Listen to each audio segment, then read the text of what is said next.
Saya posisinya bukan soal setuju nggak setuju 9 tahun, cuman tetap kita harus kaji tentang efektivitasnya. Kalau saya kan tujuannya dua aja, desanya maju, warga desanya sejahtera, dua aja. Yang lain ini mah bohong, ini tipu-tipu proyek besar, Pinpro segala macam ini bohong, ini banyak bohongnya. Ngintil-ngintilnya banyak bos ini. Cuman memang menurut saya dia sebagai orang partai jangan-jangan dia membawa misi juga gitu, yang seharusnya menurut saya janganlah. Angka 9 nih nggak boleh disebut.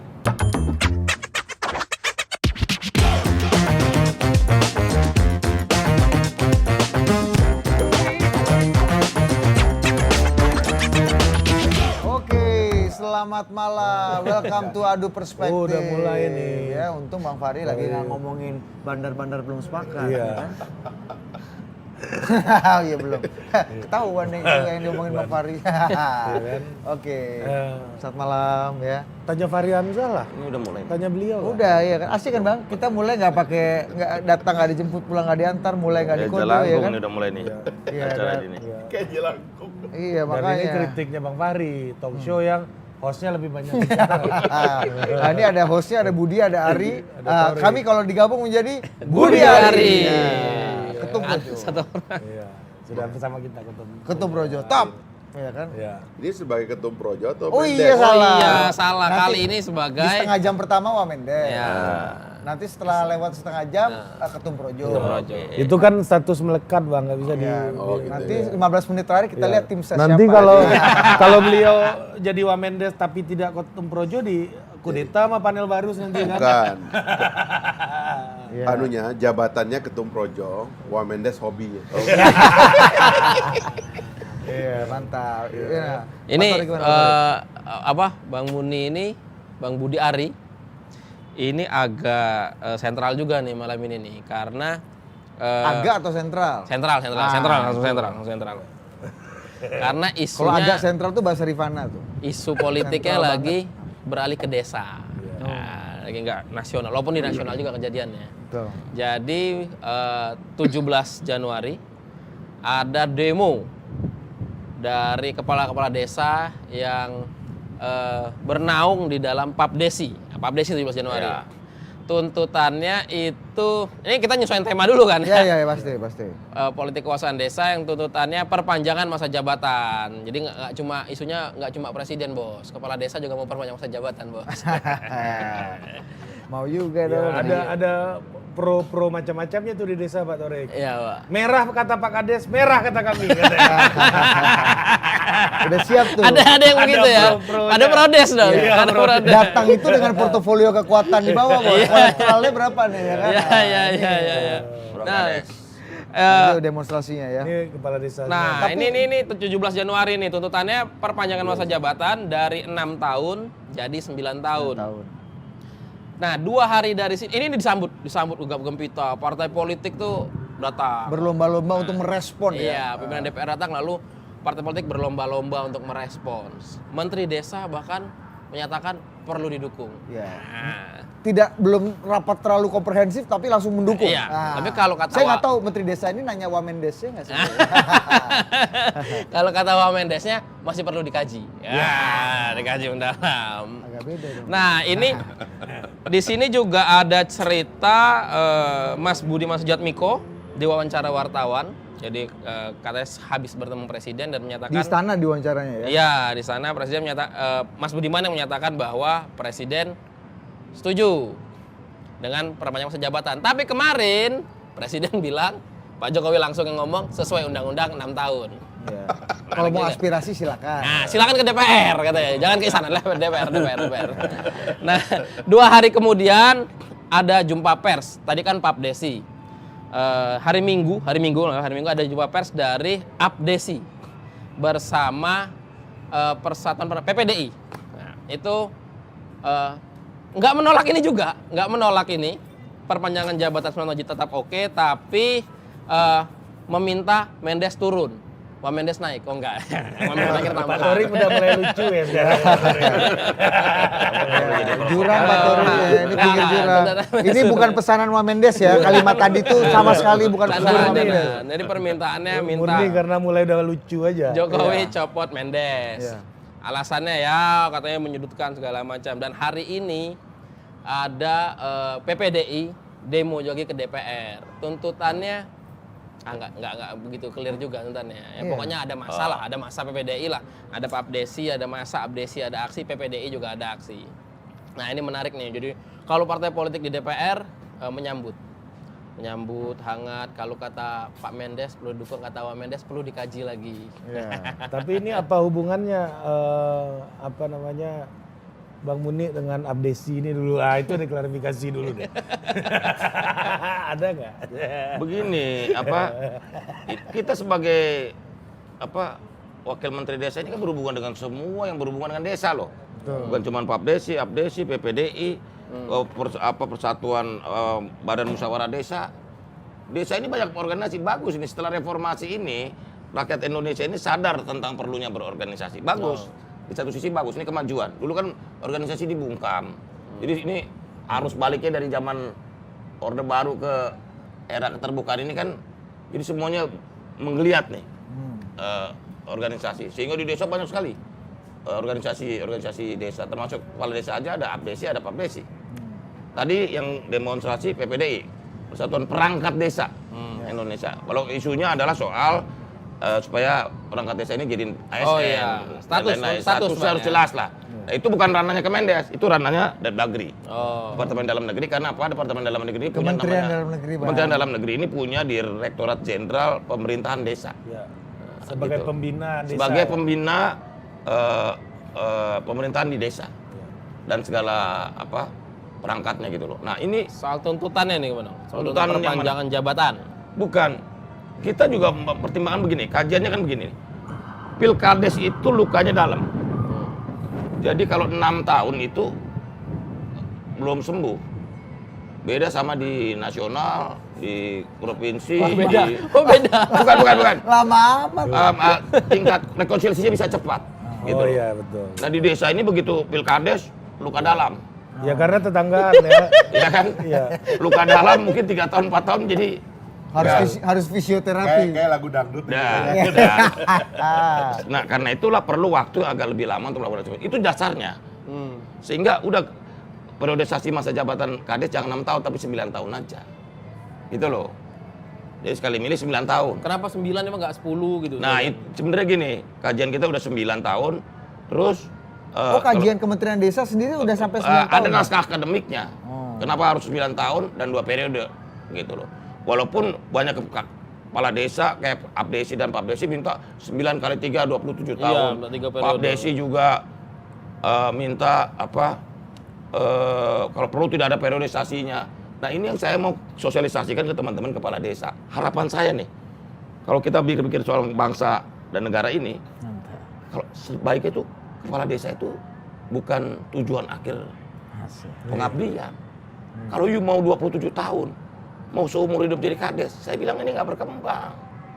Harusnya ada orang berpikirnya, ada banyak teman-teman saya yang begitu.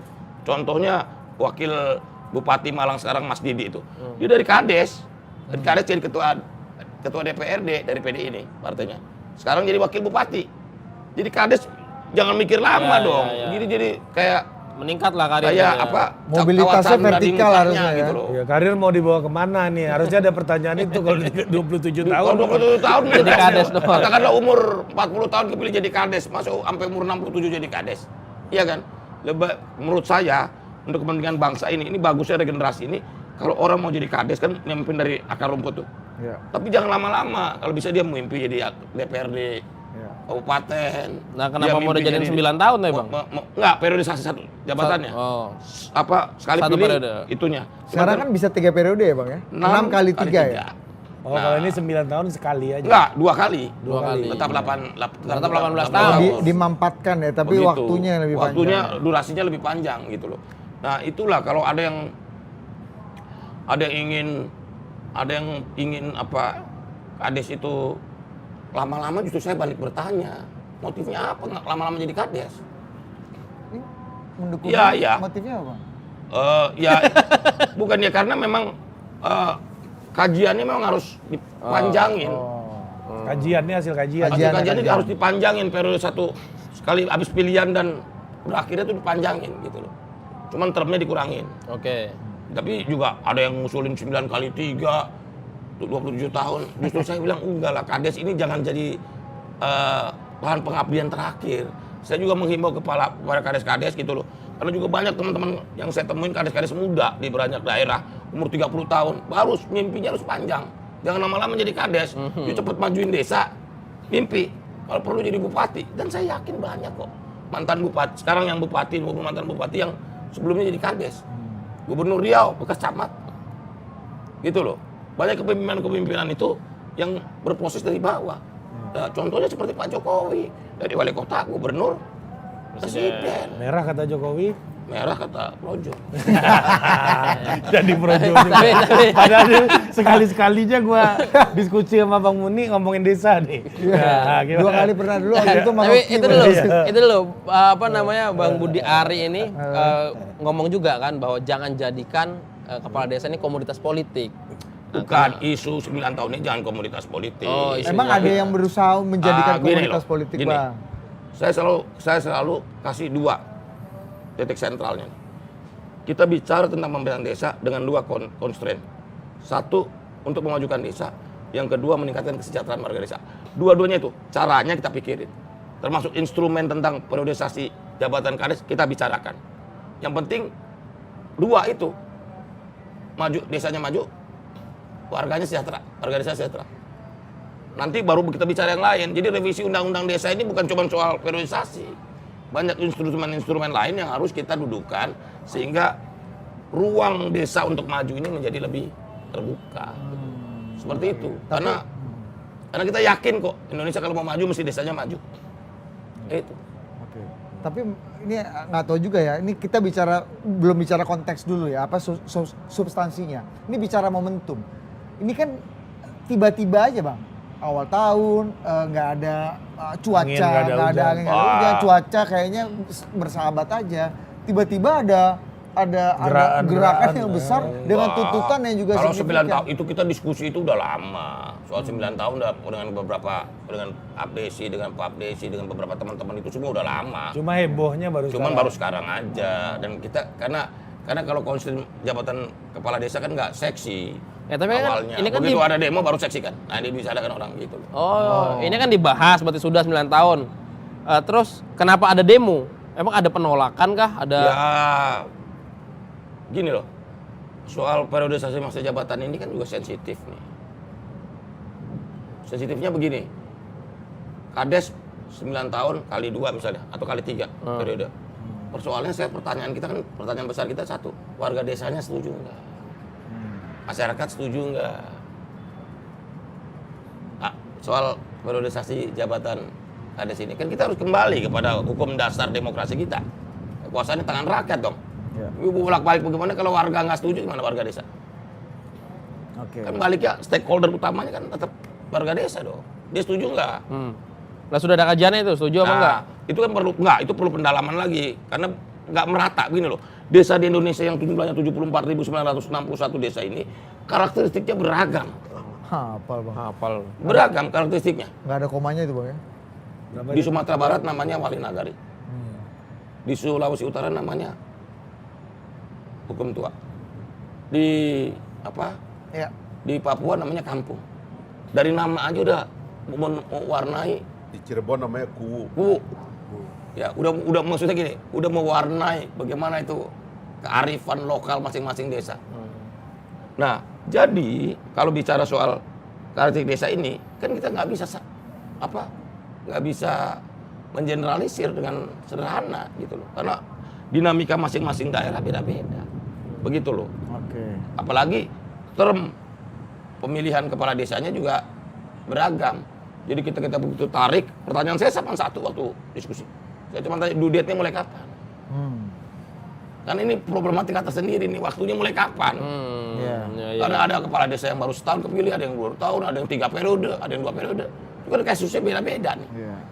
Itu 74.000 tuh, Bang ya? 74.961 tepatnya. Desa. Coba berapa tadi? 74.961 tepatnya. Wah, mantap.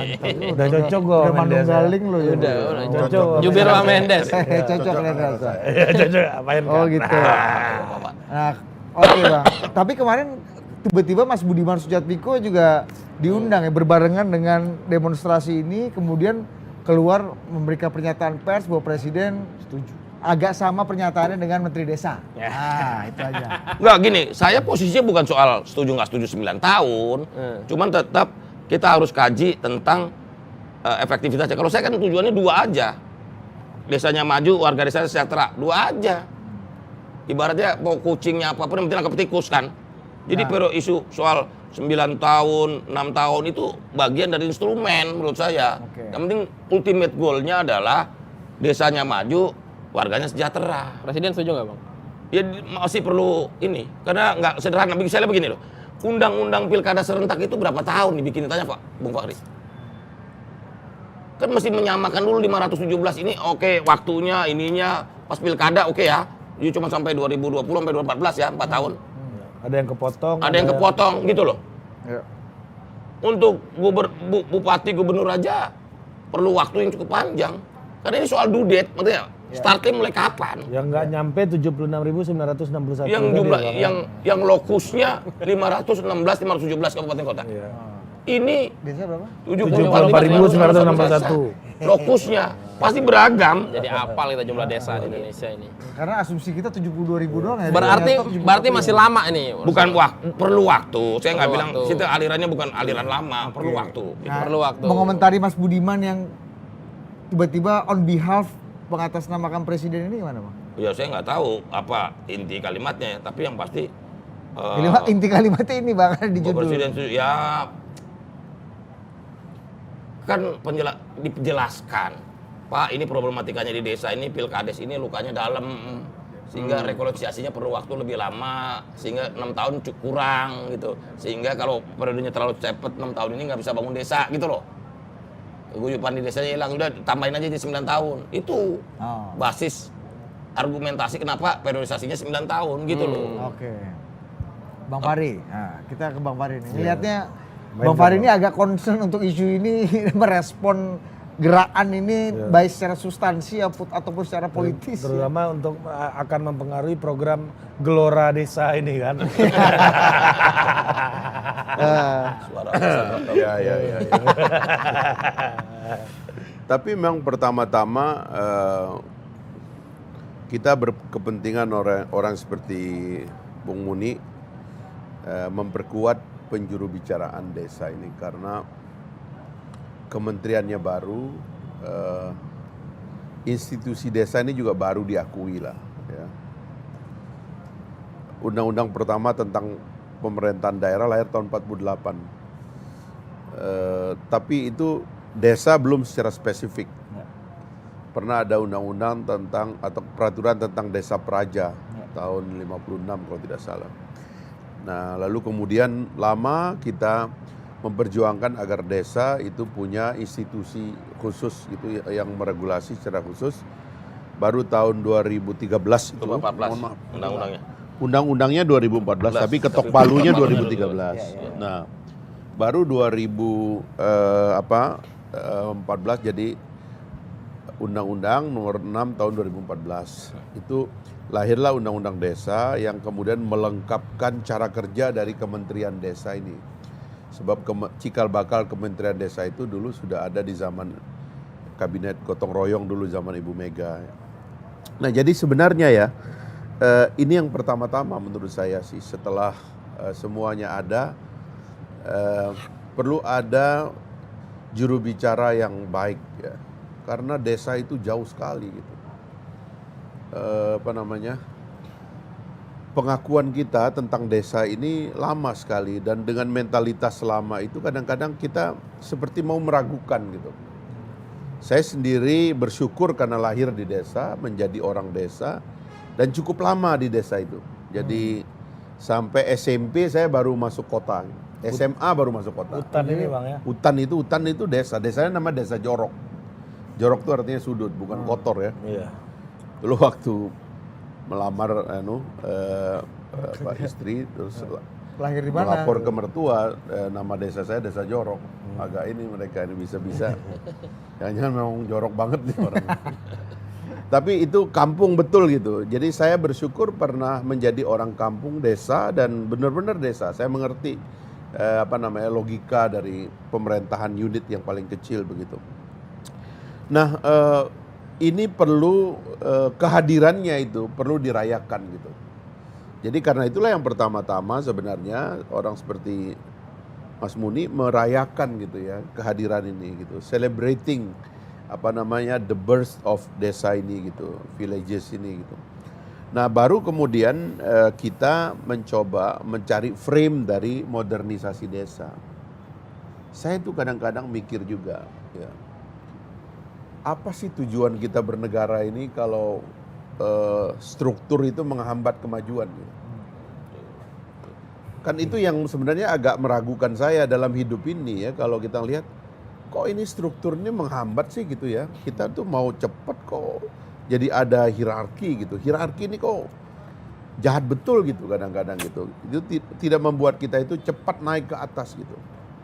Nah sama juga dengan cara kita melihat desa. Kalau desa itu dianggap sebagai unit paling bawah sehingga kemudian tangga menuju ke atasnya itu kita persulit. Orang desa tidak akan cepat mendapatkan bagian. Padahal apa bedanya Anda yang lahir di kota Jakarta itu dengan orang yang lahir di kampung saya sana? Apa bedanya sebagai warga negara Indonesia, orang Indonesia yang lahir di sebuah dusun di Papua sana atau di Aceh sana dengan anak-anak yang lahir di Tokyo, di Washington, ya kan, di Berlin, di mana-mana itu apa bedanya kan? Ini kan manusia gitu.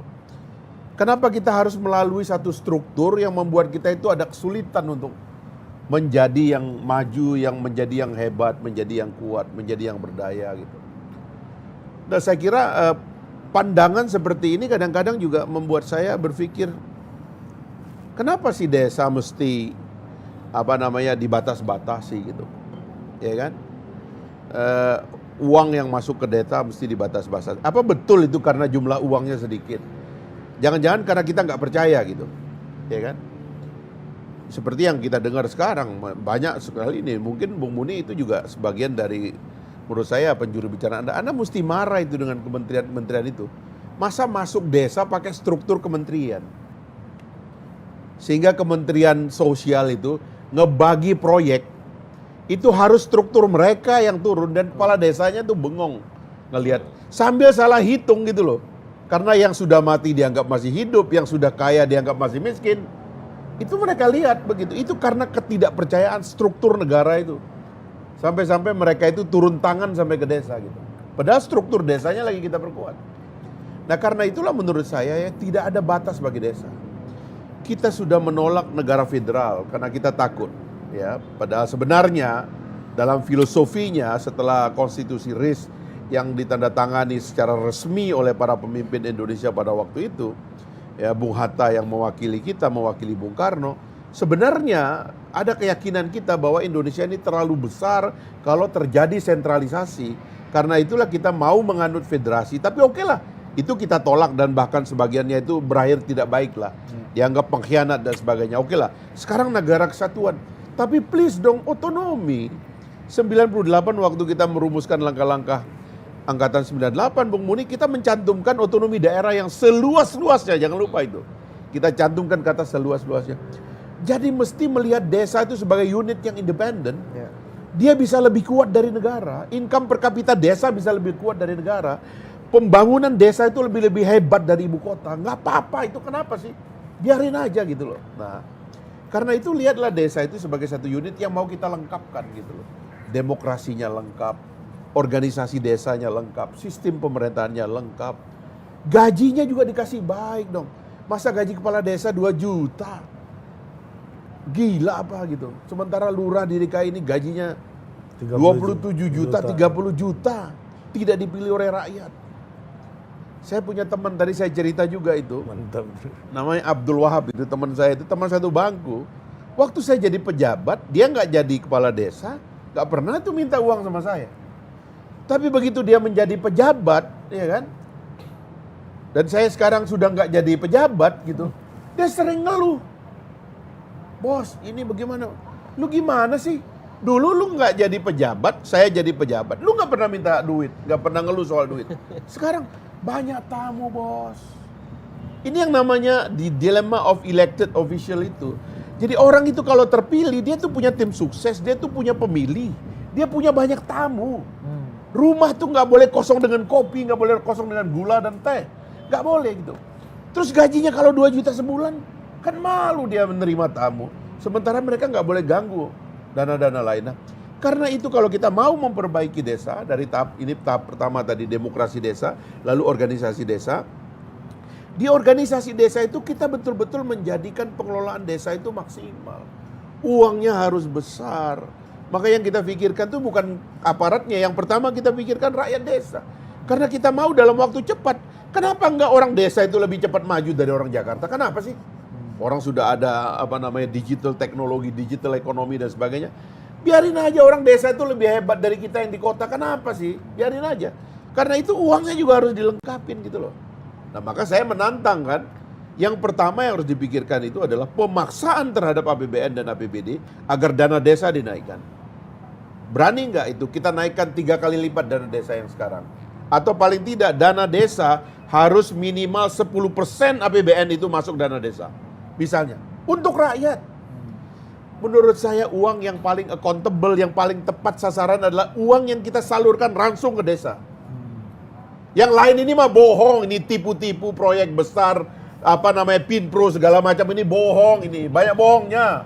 Ngintil-ngintilnya banyak, bos. Ini sudahlah, ini kita udah tahu lah, maling-malingnya tender dapat 10%, potongan keuntungan sekian. Udahlah, yang benar tuh di desa. Anggarannya dicatat, diumumkan, gotong royong, bikin kerjaan bareng, ada yang bawa semen, ada yang bawa pasir, bikin bagus itu. Dana desa itu yang paling halal menurut saya, itu paling berkah itu. Berarti yang bangun infrastruktur. Ah, ini udah, ini banyak pencurinya ini, ya. Banyak pencurinya ini. Ya udahlah, ngaku aja lah gitu. Jadi dana desa kuatkan. Yang kedua, dana untuk perangkat desa. Gak mungkin juga ini kita naikkan perangkat desanya, ini hansip itu. Di kampung saya cuma dikasih 50.000 per bulan, 100.000 per bulan. Sehingga ada orang berantem, hansipnya dibilang, lu kok nggak dileraikan tuh orang berantem? Bos, 100.000 bos, ntar kalau gua masuk rumah sakit. Iya. Ini keluhan mereka ini gitu loh. Nah, yang terakhir itu adalah sirkulasi elit desa. Benar tadi Bung Muni, benar itu. Demokrasi kita ini mesti di-groom dari desa. Elected official seperti kepala desa, setelah itu kan dia nggak boleh berpolitik karena kepala desa kan. Sekarang Nggak boleh anggota partai politik. Nggak boleh anggota partai politik. Setelah itu 2 tahun 2 periode misalnya ya, kalau saya membayangkan habis itu dia jadi anggota DPR. Ya kan, DPRD tingkat 2, ya kan. Habis itu dia boleh masuk eksekutif. Jadi atau bupati, masuk wakil bupati. Bupati, wakil bupati. Habis Begitu itu jadi dia gubernur. jadi anggota DPR provinsi. provinsi. Habis itu dia jadi gubernur. Habis itu dia jadi presiden. Kenapa? Kenapa bukan tadi itu 74.961 desa itu adalah grooming calon-calon presiden Republik kawasan Indonesia dan anggota mukanya. DPR? Udahlah, nggak ada limit itu. Bohong. Orang desa nggak punya batas. Orang pintar ada di sana, orang baik ada di sana. Yang penting kita buka ini modernisasi desa, mudah-mudahan pemimpin kita tambah banyak. Supaya jangan capresnya yang itu-itu terus ini. Ya kan, yang bisa bayar survei segala macam ini kan. Padahal orang desa lebih jago banyak kok, pinter-pinter. Yang ini kan mantan-mantan maling semua. Yang mana Bang? Yang mana? Enggak, yang ini Itu. kan kalau saya Ini nih yang mana? Kita desa dulu nih, Bung. Iya, iya, iya. Jadi begini. Passionate nih. Ini passion juga nih. Saya waktu di Anti Pemain Desa saya udah bilang, Pak, saya anak orang kota, Pak.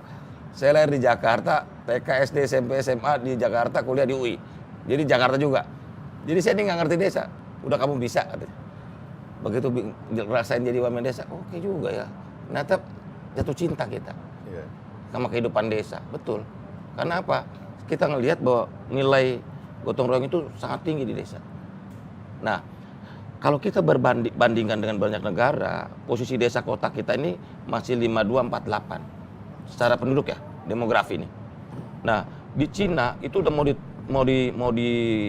diharmonisasi sampai 70-30. Ini kok 70 desa. enggak, 70% udah kota nih di Cina nih. Dia juga ngeri juga nih, jangan kayak Jepang. Desanya udah nggak ada orang. Isinya tinggal orang tua aja. Itu problematika negara industri didorong ke kota semua kan. Jepang di desanya nggak ada orang. Kalaupun ada orang tua, bayangin coba. Anak mudanya nggak mau tinggal di desa. India juga lagi tahan, sekarang ini 60-an, 60-40. Kita nih angkanya masih 52-48 nih, 50-50 lah begitu. Desa kota kita nih. Jadi jangan sampai gini. Desa ini 91% wilayah negara Republik Indonesia, negara Kesatuan Republik Indonesia ini desa. Jadi yang kota ini cuma 9% dari wilayah ya, daratan. Bayangin coba. Jadi kalau ini 91% ini kita perkuat, saya yakin kita ini hebat nih. Gitu loh. Ini negara hebat di desa. Jadi saya selalu memberi optimisme kepada teman-teman di desa-desa di seluruh Indonesia. Nggak ada desa miskin di Indonesia. Yang adalah desa yang belum mengetahui dan menemukan potensi yang dimilikinya. Jadi nggak ada rumusnya desa miskin. Yang ada karena dia nggak tahu potensinya apa. Gitu loh. Jadi tugas kita menstimulir orang-orang desa itu untuk tahu potensi kekuatan desa. Apa yang ada di desa? Di Papua apa yang nggak ada? Hutan begitu lebat. Laut, mau makan ikan tinggal tombak aja di daerah. Jadi kalau di desa bukan ketahanan pangan isunya, ketahanan gizi. Ketahanan gizi. Oh. Jadi kita udah naik dong. Ini Kelasnya bukan naik, soal orang lapar nih, gizi. Gitu loh. Nah, karena itulah membangun masa depan Indonesia ini di desa nih. Kenapa? Karena kita lihat nih, dari 191 juta hektar daratan kita nih. Berarti kan 91%-nya Datanya kan, ngeri. 91%-nya kan di darat, di desa nih. Iya. Wilayah desa nih. Bayangin coba, kita ngomong satu aja begini. Secara GDP, desa kota nih, desa itu hanya menyumbang 14% dari GDP nasional. Bayangin kesenjangannya. Penduduk 5,5 nih. Tapi desa cuma 14%. Wilayah jauh. Sementara kota 86% GDP nasional. Kita bicara, misalnya pendapatan desa kita naikin dari 1 juta menjadi 3 juta. 2 kali lipat. Apa nggak membuat GDP kita, sumbangan desa jadi lebih berimbang gitu. Keseimbangannya. Misalnya kita nggak bilang 50-50 kalau soal ekonomi. Karena tetap ekonomi kota pasti lebih tinggi. Paling nggak 70-30 lah. Jadi desanya juga produktif gitu loh. Dan juga jangan diarahkan desa ini ansi pertanian. Ini juga berbahaya kalau terlalu menganggap desa fokus ke pertanian. Bukan begitu. Karena pertanian ini nilai tambahnya bukan di on farm, di off farm. Kita harus mengarahkan desa ini menjual added value. Kalau nanam singkong lu jangan jual singkong. Kalau bisa lu jual keripik. Ada processing, nilai tambah. Gitu loh. Seperti di Cina itu maju karena desa diarahkan ke One Village One Product. Nah, Bang, harusnya kan topik-topik dan narasi seperti ini yang kemudian diperdebatkan, diperbincangkan dan diaspirasikan dalam proses diskursus publik ini. Mengikuti pikiran presiden juga. Ini desa udah jual nikel juga nggak? Oh gini. Hilirisasi ya. Nah ini saya jelasin lagi nih. Begini. Dari 74.961 desa itu 86%-nya itu desa berbasis pertanian. Sisanya 14% nih yang maritim nih. Non pertanian, jadi ada maritim, desa nelayan dan lain-lain gitu loh. Nah, itu belum digali nih. Yang namanya desa pesisir, maritim ini belum digali. Rumput laut, seaweed itu potensinya gila. Perikanan budidaya, perikanan tangkap. Ini gini loh. Jadi kalau saya bicara optimis tentang Indonesia, saya bilang Indonesia ini belum mampu melakukan maksimalisasi sumber daya yang dimilikinya. Itu aja. Begitu kita langsung. Jadi bener kata Bang Fahri, yang paling konkret ini gelontor aja dana ke desa karena Pak Jokowi ini komit. 8 tahun ini, 9 tahun ini sudah 500 triliun loh digelontorkan ke desa. Cuma evaluasi saya, selama 3 tahun saya jadi Wamendes, saya lihat, saya ngomong ke teman-teman Kemendes, kita harus evaluasi. Evaluasinya begini, kenapa semua desa diberi kesempatan yang sama, dana yang relatif sama, anggaran yang besar, yang tadi Pak Wali bilang digelontorkan ke desa ini 500 triliun loh selama 8 tahun, 9 tahun ini. Kok kemajuan desanya nggak merata? Ada desa yang sangat pesat maju, ada desa yang setengah cepat, ada yang agak lambat, ada yang lambat banget. Problematikanya di mana? Nah, kita periksa satu-satu. Di beberapa daerah ternyata desanya nggak ada anak mudanya. Sumatera Utara misalnya. Kalau kita ke desa di Sumatera Utara, isinya orang tua sama anak kecil. Begitu SMP, udah merantau semua. Gitu loh. Berarti problematika, solusinya apa kalau yang begini? Solusinya bikin sekolah bagus di kampung itu. Sehingga orang nggak perlu ke kota untuk sekolah, untuk merantau. Sumatera Barat, Pak. Sumatera Barat, sebagian seperti itu, karena merantau semua banyak kan. Karena ini rantau nih. Bukan daerah basis tapi ya itu ya. Bukan, maksudnya karena ada beberapa etnis Indonesia ini emang jiwanya perantau. Pindah ke kota memang. Pindah ke kota, baik mencari ilmu dan sebagainya sekolah. Cuman problemnya habis cari ilmu, pinter, kagak mau balik kampung. Iya. Asik di kota. Itu kan. Nah, dari karakter itu kita bisa lihat. Nah, kalau desa-desa di beberapa tempat masih problematika. Nah, ini juga evaluasi kita nih soal otonomi daerah, Bu Fahri. Dari pengamatan selama 3 tahun saya keliling Indonesia lihat sebuah daerah-daerah, problem kita di Otta ini pendidikan kesehatan harus ditarik ke pusat, harus sentralistik lagi di pusat. Karena ini kendala kesenjangan ini dari pendidikan dan kesehatan. Bayangkan di Papua satu guru ngajar 4 mata pelajaran, terus mau SDM-nya mau bagus dari mana? Satu guru ngajar 4 pelajaran. Di Wakatobi orang bayi nggak bisa dilahirkan di rumah sakit karena kurang dokter. Dokternya nggak ada.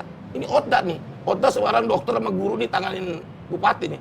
Saya bilang, ini buat semua kabupaten di Jawa potensi majunya gede.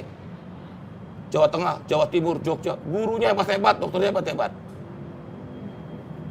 Jawa Barat, gurunya hebat-hebat, dokternya hebat. Ya pasti dia maju dong.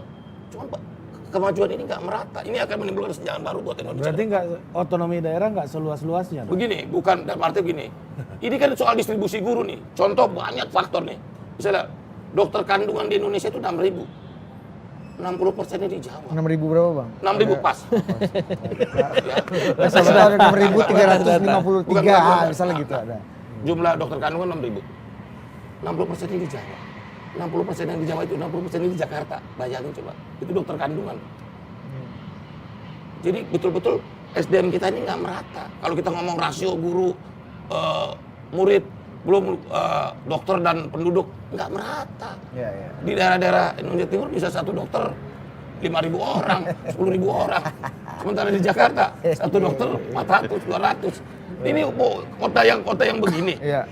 Kita kan maunya kalau negara ada contoh yang kota yang hebat itu, yang sudah berjalan baik, misalnya di Eropa dengan federalnya, Jepang dengan prefekturnya, dan Amerika dengan negara federal, negara bagian yang maju sama yang paling bawah kan jomplangnya nggak terlalu jauh. Kalau ini senjang. Bang, tapi kan problem ini apakah teraspirasikan juga dari... Nah ini kita suarakan di forum ini. Dari demonstrasi. Kemudian tadi Bang Muni, ini kembali ke soal yang agak duniawi nih ya Bang Hari ya. Iya, Bang Muni kemudian kan masuk ke sisi lain bahwa ini ada kecurigaan nih jadi komoditas politik gitu. Bang Fahri. Jadi ini nggak ansih sesuatu yang ideal, paradigmatik seperti Bang Fahri dan Bang Muni hari ini ungkapkan. Narasinya ini kan narasi desanya luar biasa gitu. Tapi akhirnya ujung-ujungnya komoditas politik. Ya memang selalu kalau hidung kita ini kan sudah relatif sensitif untuk mencium bau bahwa ini niatnya itu besar atau kecil gitu. Niatnya itu mulia atau ecek-ecek, kira-kira begitulah. Makanya kalau kita kemudian memobilisir seolah-olah revisi undang-undang desa itu dikehendaki oleh kepala-kepala desa, harusnya yang menonjol itu bukan soal masa jabatan kepala desa. Masa orang datang menuntut meminta jabatan. Betul nggak nanti kepala desa itu nanti pulang ke desanya, oi udah sukses kita loh, minta jabatan kita ditambah. Betul. Rakyat ngamuk bos, aja lupa pulang ya kan, habis demonstrasi di Senayan ya kan, oleh-olehnya di desa bilang, oi jabatan gua dinaikin 3 tahun, pilkades yang ke depan dihilangkan, gua tambah 3 tahun. Gua dimaki sama orang-orang desa. Enggak lah, inilah penciuman kita kemudian melihat bahwa ini ada yang tidak mulia di sini gitu. Nah karena itulah mumpung niat untuk berubah dan mendiskusikan desa lebih serius ini ada, ya coba kita set up satu ide yang lebih besar lagi gitu. Nah dengan ide yang lebih besar itu mudah-mudahan kita sadar bahwa Sebenarnya yang Bung Muni katakan itu saya terus terang ya. Saya nggak setuju setiap ada masalah kita tarik ke pusat. Saya justru kalau ada masalah turunkan ke daerah. Bila perlu di desa-desa nanti ada fakultas kedokteran, terserahlah itu. Itu ada caranya itulah. Manusia ini sudah hidup lebih lama dari negara. Ya kan? Cara manusia itu menghadapi masalahnya itu, wisdomnya itu jauh lebih lama daripada kehebatan kita bernarasi di pusat ini. Di sana udah ada caranya. Obat itu dari hutan, dari dalam laut, dari dalam tanah. Mereka temukan sendiri, itu banyak obatnya itu. Bukan mobilisasinya itu ditarik ke atas, tapi justru mobilisasinya ke daerah. Makanya kalau kita mau betul-betul memperkuat begitu ya, maksimalkan aja, alirkan dana ke desa-desa. Nggak usah ini kementerian-kementerian itu sok pengen bagi-bagi program itu berasal dari pusat gitu loh. Yang pusat itu yang tidak bisa dikerjakan oleh daerah, yang besar, yang mungkin kalau kita gelontorkan anggarannya melampaui kapasitas utuhnya mereka. Karena ini memerlukan teknologi tinggi yang segala macam belum mereka miliki. Itu saja misalnya. Tapi kalau sekedar bagi-bagi sembako, bagi-bagi sumbangan, ya kan, bagi-bagi beasiswa dan sebagainya, fasilitas kesehatan dan lain-lainnya, itu sudah ada di daerah itu. Mobilisir ke sana. Misalnya tadi, kalau kita mengatakan kurang dokter, ya mobilisasilah sekolah kedokteran. Ada demand, ada supply. Kalau ada demandnya pasti supply datang. Bahkan kalau kita pakai hukum pasar pun ini datang. Kalau pasar tidak sanggup, kasih subsidi. Supaya tidak terjadi market failure istilahnya dalam ekonomi itu, kasih subsidi. Uang-uang kita itu kita gunakan untuk itu gitu loh. Bukan ditarik kewenangannya, tapi dimobilisir kembali ke daerah. Kenapa nggak kita membuat sentra-sentra yang lebih ke daerah sifatnya? Satu kabupaten, satu fakultas kedokteran misalnya. Kenapa tidak? Satu dokter mengajar, sekarang nih sebagian dari mengajar itu pakai Zoom. Ketemu untuk ngobatin orang langsung. Dalam ilmu-ilmu tertentu itu memang misalnya, kenapa kedokteran di India itu dianggap lebih maju? Karena manusianya yang mau digunakan untuk kelinci percobaan begitu ya, bukan kelinci percobaan, apa istilahnya Uji itu? coba ya. Uji coba manusianya itu banyak, ya kan? Indonesia juga begitu. Tapi kalau Anda pergi ke Barat, sebagian dari dianggapnya ya kemunduran ilmu kedokteran mereka itu karena orang yang mau digunakan tubuhnya untuk eksperimen misalnya pengobatan itu lemah. Di kita kan tidak. Banyak orang dan di desa-desa itu banyak sekali gitu loh. Resourcesnya itu yang bisa dipakai. Jadi mobilisirnya itu selalu jangan ditarik ke atas gitu loh. Seret itu terus ke daerah. Sudahlah. Tugas daerah itu pusat itu semakin dipersempit. Tugas kita ini yahanu masuk TV aja ya kan. Ngobrol-ngobrol dengan negara lain, diplomasi. Resources yang lain-lainnya itu mobilisir semua ke daerah. Mobilisir itu kan artinya harus ada sentralisasi kemudian Ini loh, Bung Fahri. digelontorkan. Makanya Gini, nanti gini. bahkan saya tambah sedikit ya Bung ya. Sekarang itu kan yang belum didesentralisasi itu adalah Kementerian Keuangan. Semua uang ditarik ke pusat loh. Hampir semua pajak diambil oleh pusat. Desa itu, kepala desa, ini part of the problem yang harus kita selesaikan lebih cepat adalah kepala desa tidak pernah merasa warga desa tidak pernah merasa punya kesempatan untuk bertransaksi dengan orang yang dia pilih. Kenapa? Karena dia tidak pernah bayar pajak kepada desa. Tidak ada pajak desa, relatif tidak ada pajak desa. Sehingga sebenarnya tuntutan warga kepada kepala desa lebih banyak karena ada uang pusat yang dialirkan ke desa. Bukan karena dia sendiri membayar kepada desa. Menurut saya di masa depan ini dijalankan secara paralel juga. Mulai harus ada itu kegiatan-kegiatan di mana para petugas desa, aparat desa, kepala desa juga menerapkan certain kind of tax gitu ya kepada rakyatnya supaya rakyat bertanggung jawab menjaga sungai, menjaga hutan, menjaga laut kita sehingga orang mancing harus bertanggung jawab, orang berburu harus bertanggung jawab. Hal-hal ini dalam rangka menjaga gitu. Sebab kalau orang itu hidup di desa tidak dengan rasa pertanggungjawaban, ini bukan soal orang desanya merusak, tapi dia bisa dipakai oleh orang kota untuk membuat merusak hutan, merusak laut, merusak sungai. Nah, pemasukan bagi desa bagi kabupaten, kota, dan sebagainya itu makin lama mulai ditarik dari pusat. Masa semua pajak bumi bangunan lari ke Jakarta? Masa semua jenis pajak lari ke Jakarta? Lalu Jakarta setelah kumpul-kumpulkan lalu baru jadi sinterklas bagi-bagi ke daerah. Jangan begitu dong.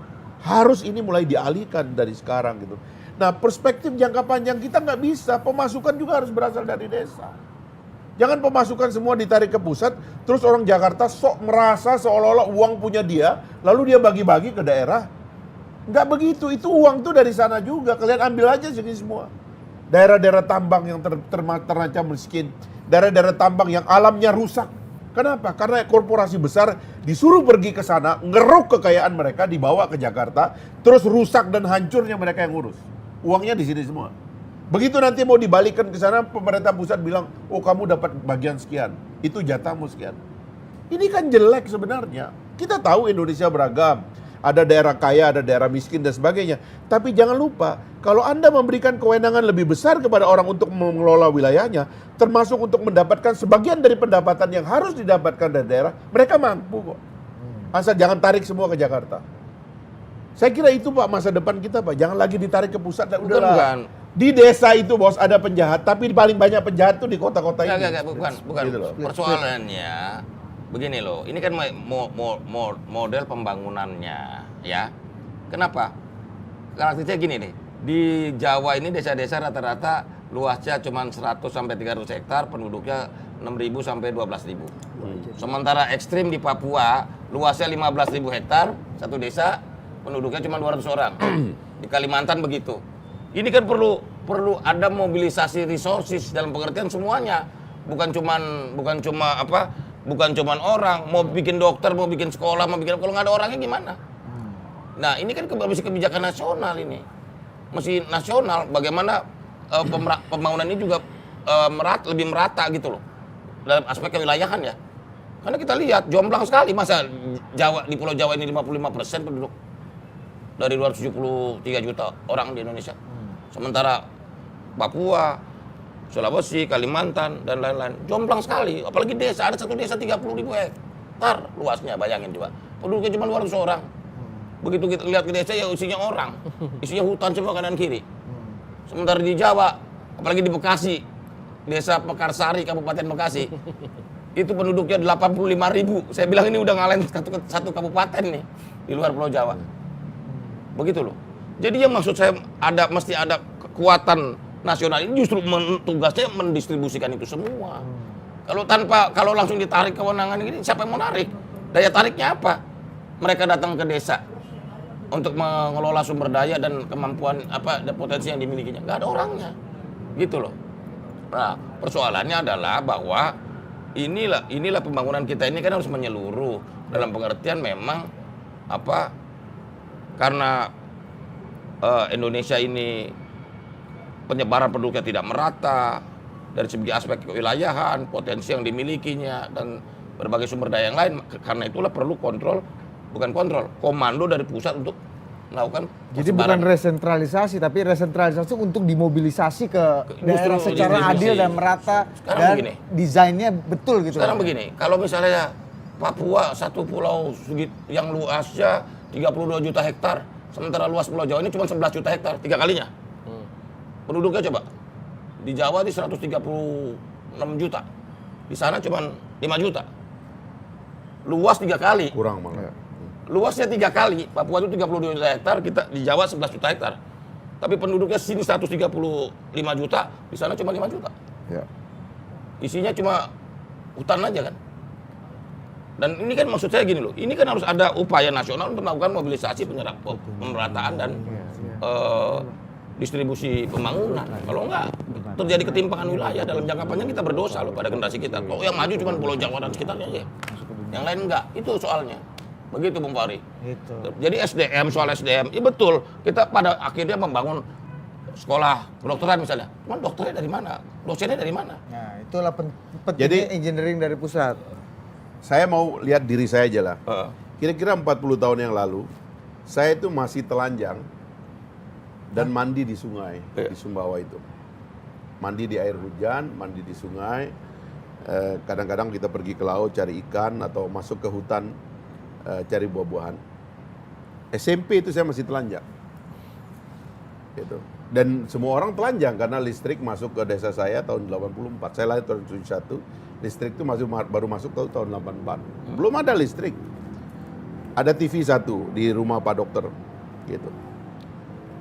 Anda lihat 40 kurang ya dari 40 tahun kemudian saya bisa memimpin lembaga di Senayan sana. Saya bisa duduk sama Anda orang yang lahir di Jakarta di sini dan saya tidak punya masalah. Saya tidak punya masalah confidence, saya tidak punya. Ada mobilisasi yang saya lakukan dalam waktu yang sangat singkat. Sebenarnya sih ya ini hidup orang masing-masing kita tidak bisa ukur, tetapi maksud saya berhentilah meragukan bahwa di daerah itu ada SDM-nya, dan SDM itu bisa diciptakan, kita bisa desain. Ya. Di belakang Pasifik itu, di belakang Papua ini ada beberapa negara kecil di situ, negara yang penduduknya itu seukuran desa di Indonesia.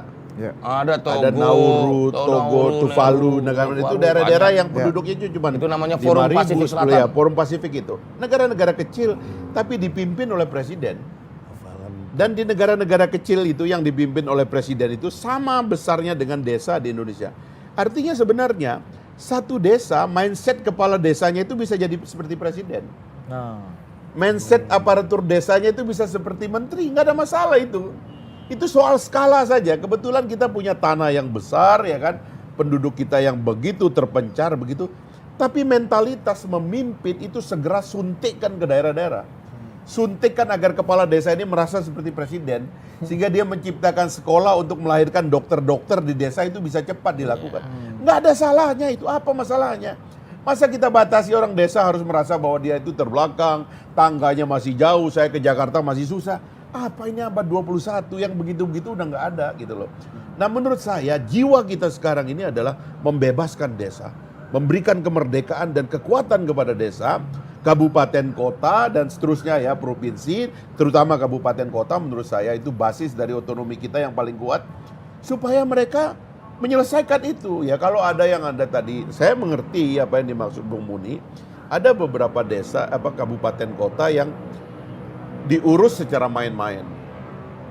Tapi itu kan penyelesaiannya bukan pada menyalahkan sumber daya desanya, tapi kadang-kadang kita harus menyalahkan desain dari sistem politik yang tidak memungkinkan orang-orang yang sungguh-sungguh yang baik, yang betul-betul hebat punya dedikasi untuk memimpin.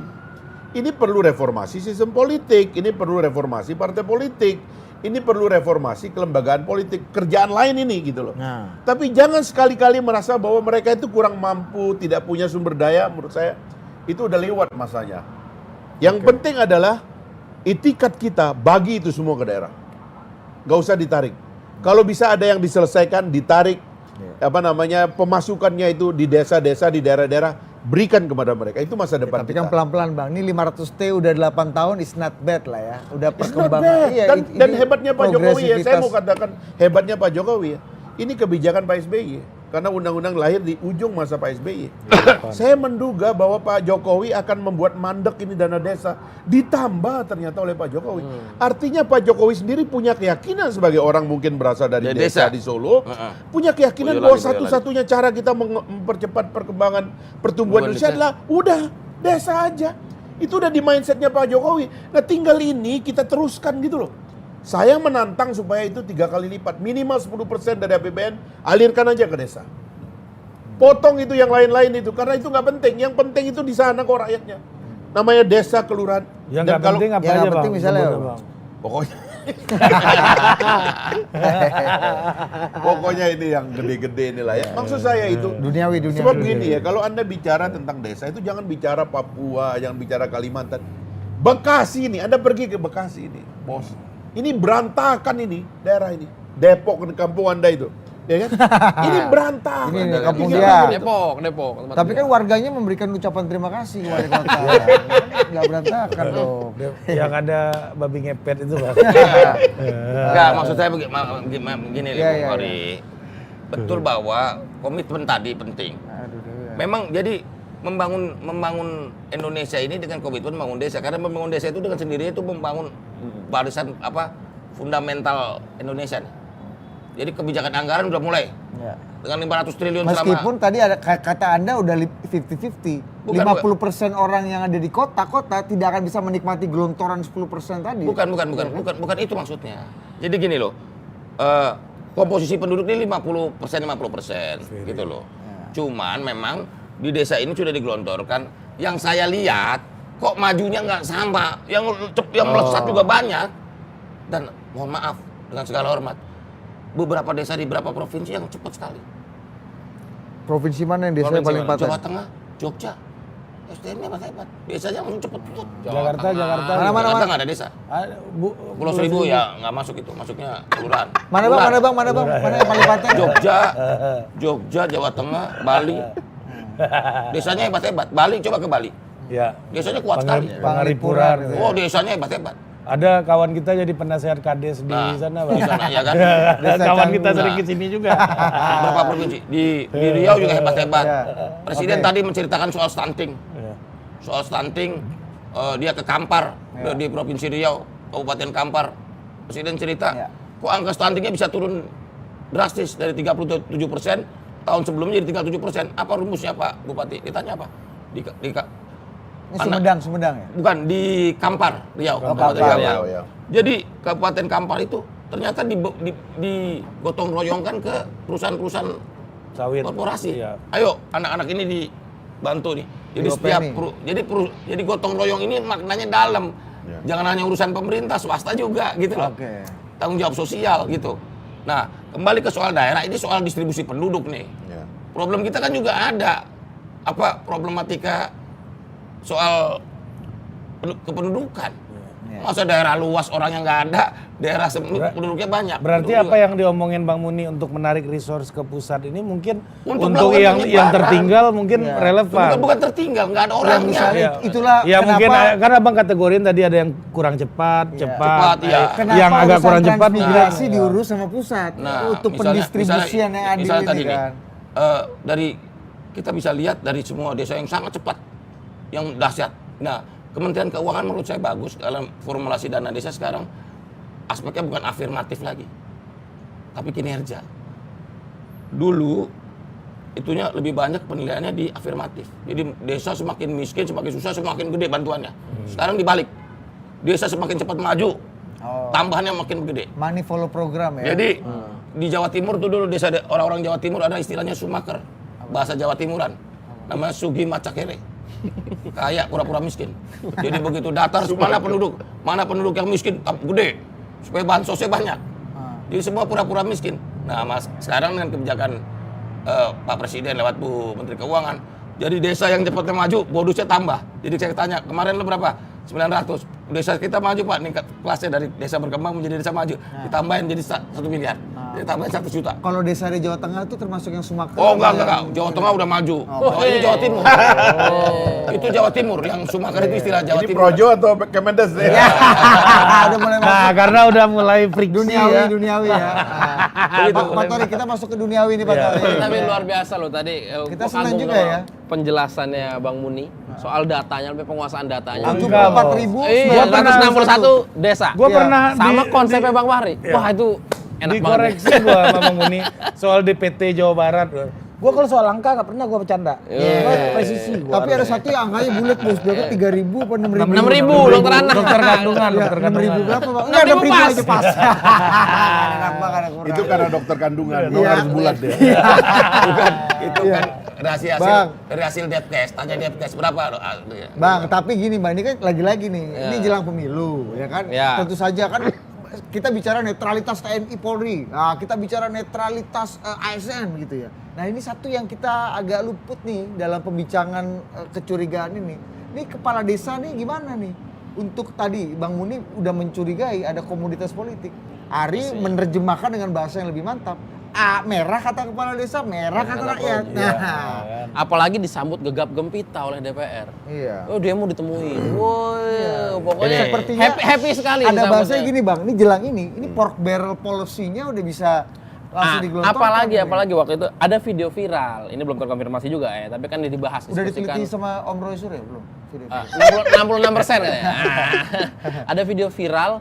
Jadi para peserta demo itu 17 Januari lagi demo, saat orang bilang awas kalau tidak dukung perpanjangan, partainya kami habisi di desa. Ada itu. Ada itu rame. ancaman-ancaman. Ada. Dan Demonya 17 Januari lagi ya.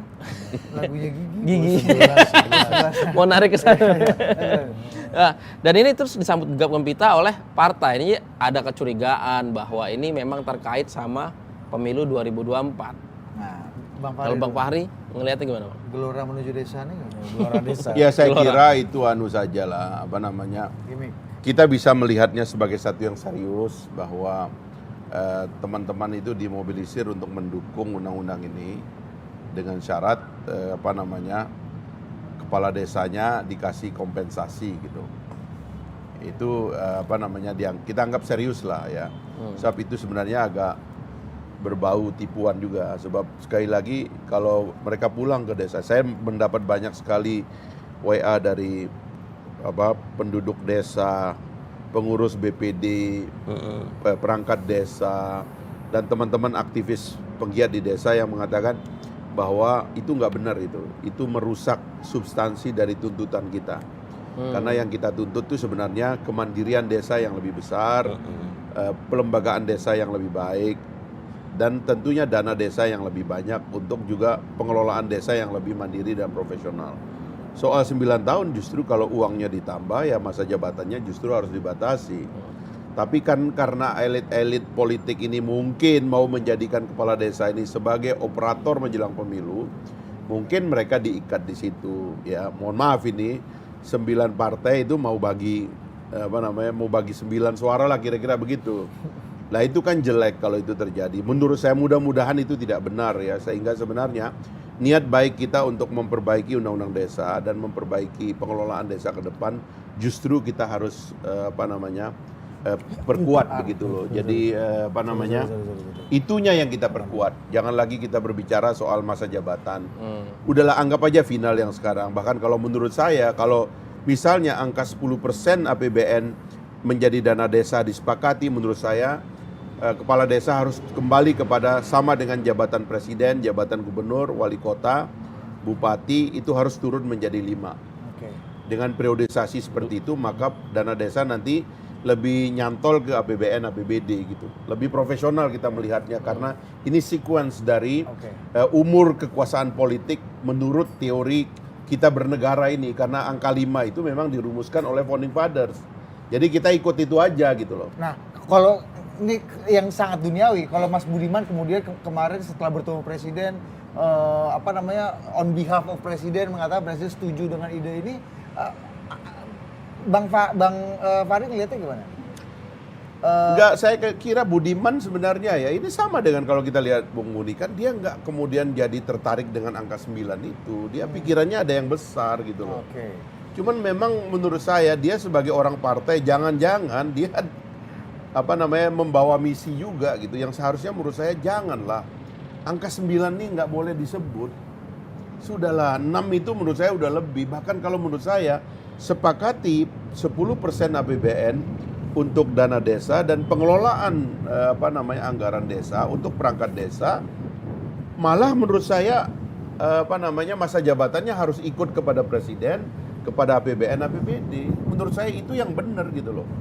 Cuman nih 9 ini memang membuat kita curiga. Iya. Karena ini ada Formula banyak apa sih Bang ini Bang? ada banyak bupati, ada banyak ada namanya kepala desa yang akan pilkades.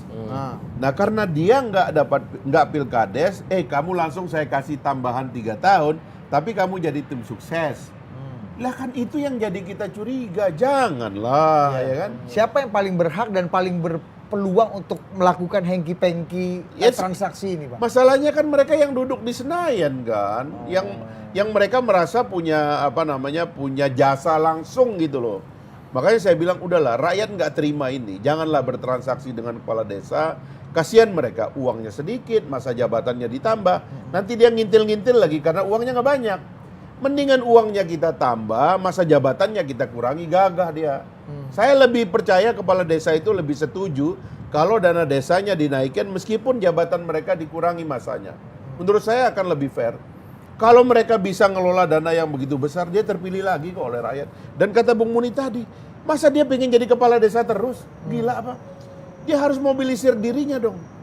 Ya kan, dan saya membayangkan kalau ganti gaji kepala desa itu sudah tinggi ya Bung Budi, ini bagian dari kontra mobilisasi ya. Kalau tadi dikatakan banyak daerah yang kosong anak muda. Kasih gaji kepala desa agak tinggi supaya sarjana-sarjana baru yang jagoan-jagoan Jakarta ngelihat, ada penghasilan di desa dengan biaya hidup yang cukup murah, cukup tinggi nih. Saya bisa bawa pulang anak istri saya tinggal di desa aja. Anak-anak desa ini seperti saya bisa jadi kemudian merasa bahwa saya pulang ke desa aja, saya mau tinggal di desa, saya mau jadi kepala desa. Nah itu lebih asik kan? Lebih asik. Terakhir-terakhir ini cuman hujan 15 menit udah genangannya kemana-mana, Pak.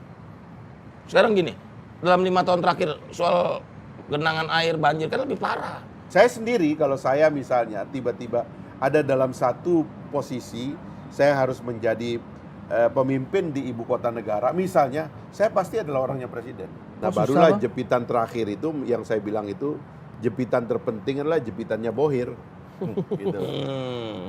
Karena Bohir juga akan lihat gitu, sikapnya itu real nggak? Koalisi perubahan itu kalau satu, gagasannya jelas. Gagasannya jelas, diametral gagasannya. Satu kesana sini kan gagasan. Kalau perubahan. Kedua, figurnya menjanjikan.